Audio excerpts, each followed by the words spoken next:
Bill Glist.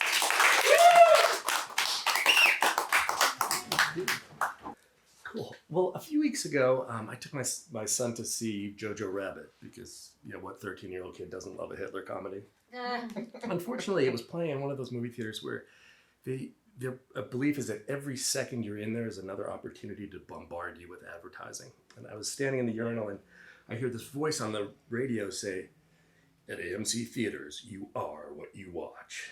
And I just cringed because that was kind of like the faux deep sounding bullshit that I spent 20 years writing in advertising. But also, 'cause then it hit me that it was kind of really sort of true about my family growing up. My mom and dad didn't like any of the same movies, and they really didn't like each other.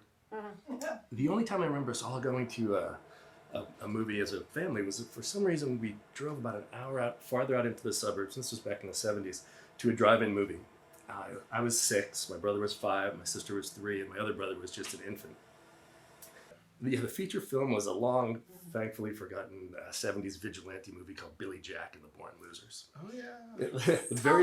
I don't know, I'm glad some of you remember that, but I remember it really, really well because the very first scene, a guy in a baby blue Volkswagen Beetle gently bumps the wheel of one of the motorcycle gang members and they tear him out, they pull him out of the car and they beat him to within an inch of his life and he's a bloody pulp and I'm 6 years old.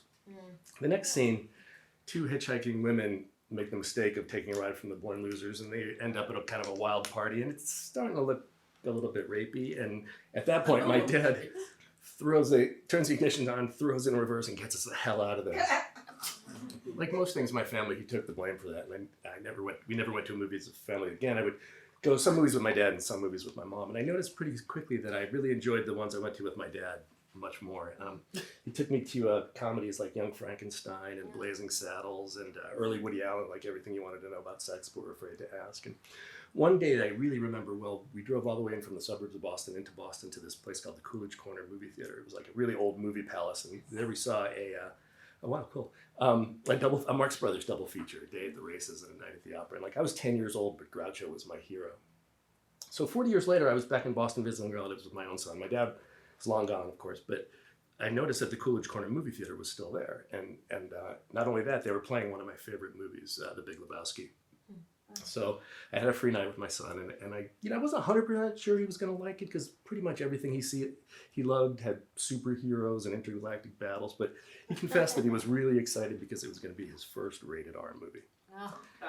And this was a Wednesday night, so I figured there's not going to be very many people there, but to my horror, when we get there, it was completely sold out. I mean, I told the guy at the ticket window my Marx Brothers story. He really couldn't have cared less.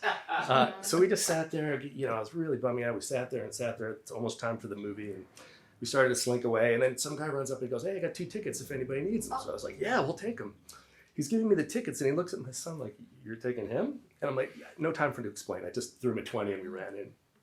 Luckily, even though it was after the starting time of the movie, it hadn't started yet, and that was because on the stage there was an MC and a bunch of people dressed up as characters from The Big Lebowski. There was like 2 guys in robes like the dude, and the guy dressed up like Jesus, the bowler, and even a guy like Donnie.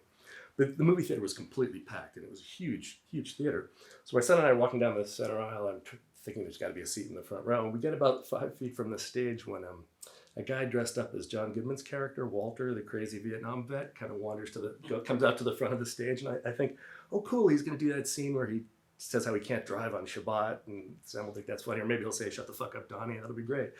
But then I realize he does the scene where he takes a crowbar out of his pocket. And he does the scene where Walter destroys the car of a kid named Larry, who he mistakenly thinks has stolen his money. So when we're about 5 feet from the stage, this guy is jumping up and down, screaming, "This is what happens, Larry. This is what happens when you fuck a stranger in the ass.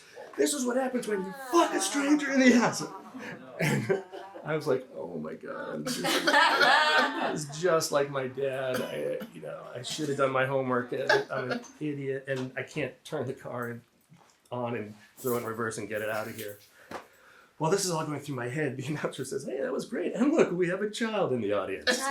So now all eyes in the theater are on us. And I knew that if I looked humiliated, Sam would feel humiliated too. So I just kind of went with it. I go, "Yep, Father of the Year right here." And luckily a few people laughed. And then the MC says to Sam, "So this is your first time seeing The Big Lebowski?" And he goes, "Yeah." And I could hear people around us sort of gasp. And I thought, oh, that's great. They're remembering the first time they saw The Big Lebowski and how much they enjoyed it. But then I thought, oh, maybe there's other stuff I forgot about this movie. So we found a seat off to the side. The movie started, and one thing I definitely forgot about it. It's just a hilarious movie. It's one of the funniest movies I remember seeing, and I'm loving it. And I kept checking Sam to see, is he enjoying this as much as I am? And he looked like he was, but I couldn't tell if it was that he was going to be disappointed. Like, did rated R really just mean better intergalactic battles and more superhero feats? But there was nothing I could do. So I did notice that at one point something I had forgotten about was there was a little bit of sex in it, and that I realized when Julianne Moore kind of floats in the dream sequence completely naked across the screen. And I was like, yeah, that's even worse than, there was nothing in everything you want to know about sex like this. But luckily, the movie went on, and really the main thing about it was that there was adults saying the word fuck. I mean, in The Big Lebowski, they say the word fuck 267 times, which breaks down to 2.41 fucks per minute. I mean, I did the math. So we walk out of the theater, and a bunch of people come up to Sam. They go, "Hey, did you like it? Did you like it?" And he's like, "Oh, I loved it." And he's high-fiving people, and they're all excited. And so we get into the car, and I say, "Oh, so Sam, that's great. I'm glad you liked it." He just looks at me and he goes, "Dad, they forged those F-bombs into comedy gold." I was like, wow, I may not be Father of the Year, but right then I kind of felt like a superhero.